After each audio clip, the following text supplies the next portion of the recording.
What's up, everybody? Thanks for tuning in. Stuart here again, www.tacticalsurvivaltraining.com. So we're going to move on to another lesson this week, okay? So today we're going to talk about, the barroom fight, the barroom punch, and how to defend that, and a little bit of physics involved with it, okay? So the main thing with a barroom fight and a barroom punch, right, is that you're probably not encountering very skilled strikers. Not to say that you can't, because anybody and any instructor that ever tells you this is always the way it happens, or you'll never see this, or everyone always hits with their right hand, those guys don't know what they're talking about, because in a real life scenario, there is no way to be able to tell how things are going to go down, how many people are going to be involved, how they're going to react. So what we like to do is give tools to be able to help you out in scenarios. So a lot of self-defense is not necessarily about the move or the technique, but it's more about the base principles that you can incorporate into your own training, infuse them with what you like to do and what's comfortable for you, and then being able to have tools in the toolbox to be able to help you out in certain scenarios, okay? So I just want to make sure to let you know that there are no absolutes in self-defense. All right, so the barroom punch. All right, so generally, people are going to be, in a barroom fight or on a street fight, or someone that's gonna punch you out in a public place or out of aggression or because too much alcohol.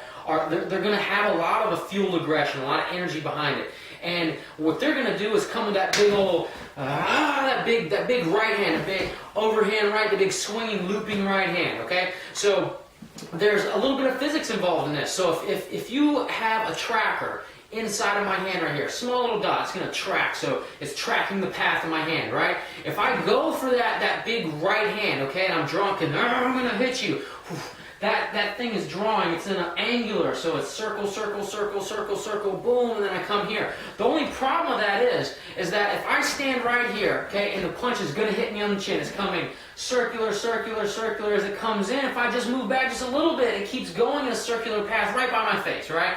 So I don't have to try that hard to be able to avoid a circular punch that's coming at my face with a lot of aggression. So the main thing that you want to know is that if I'm matching a circular punch with a straight as an arrow, straight punch, all right, I'm going to win. I'm always going to win. I'm going to beat them to the punch.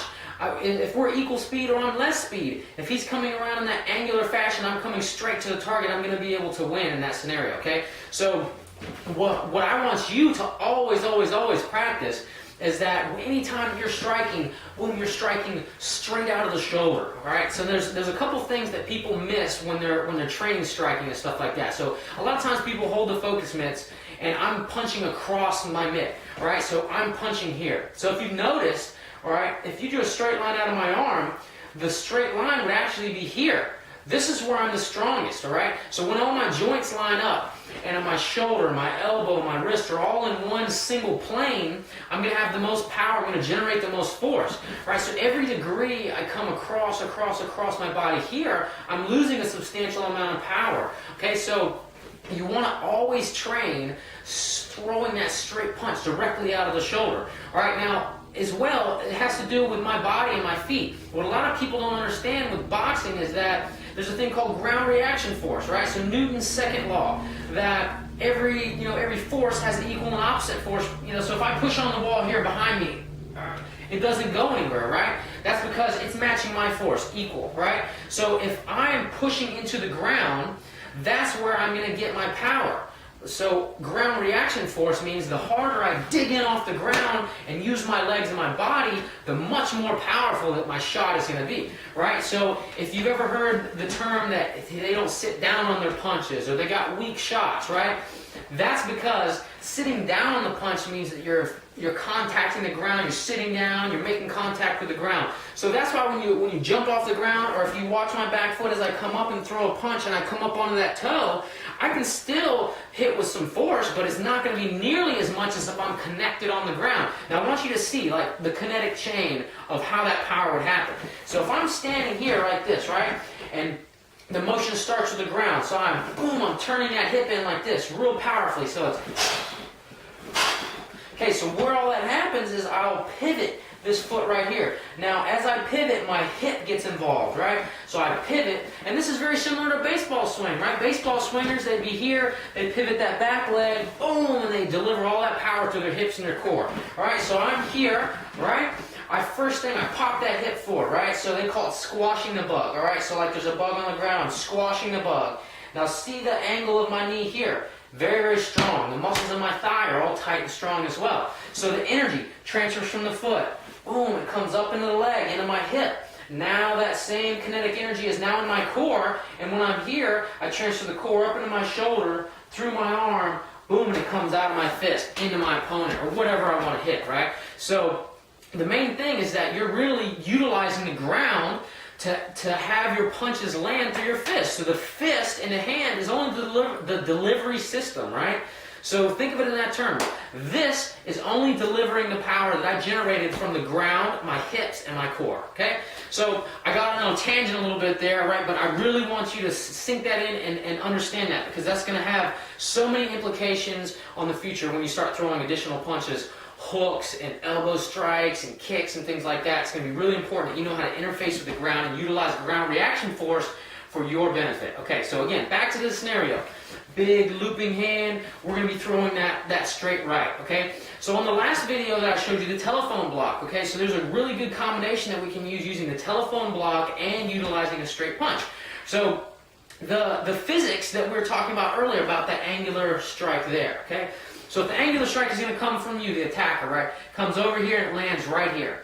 Okay, so how things develop the speed and power is by the distance that it travels and its velocity. Okay, so if this thing is traveling from here, 0%, 50%, 100%, I don't want to be at the end of the 100%. Even if I'm telephone blocking, I don't want to be at 100%, right? I want to cut that thing off before it even develops all that steam and that power. So if I have this telephone block, I'm just going to be moving in and hitting that strike before it develops that power and hits end game on me, right? So it's like we said before, I want to take the least amount of damage in the situation as fast as possible and be the most efficient and violent if I need to be as possible, right? So if I'm the attacker, right, and I'm throwing this big right hand, if I can step in and get in here on the bicep or the shoulder, this fist is going to go, it's not even working, it's going to go behind my head, right? Especially if I got this block up, it's going to end up behind me, okay? So the footwork is important as well. So I'm going to be throwing that telephone block up, and I'm going to be stepping in with it. So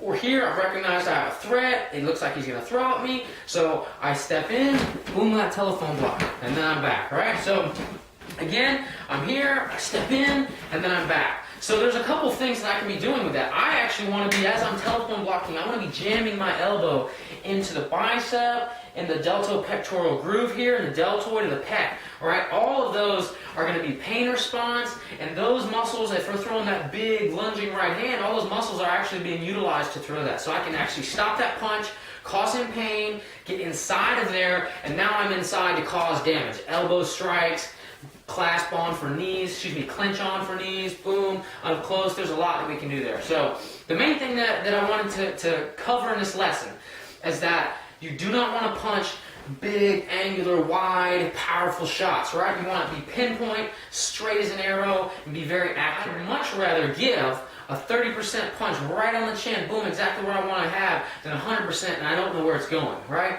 And another thing with throwing those big, powerful shots is that this is another thing that Bruce Lee, like efficiency of movement. So you have your agonist muscles and your antagonist muscles. Agonist muscles are the ones that make the movement happen, allow it to happen. Antagonist muscles are the ones that are against that movement, that don't want it to happen, right? So it's like opposing pairs of muscles. So, for instance, this is my agonist making the joint move here. This is my antagonist here. That's either slowing it down or relax it and it lets the motion happen, right? So when you're throwing a punch, you do not want to fire the agonist and the antagonist. You don't want to fire both sides, because what that's doing is it's causing more muscular tension, eating up more energy from your body, and you're not going to be punching as hard or as fast, right? So the loose, easy whipping punch is going to cause way more damage than the tensed up, strong as I can, aggressive style punch.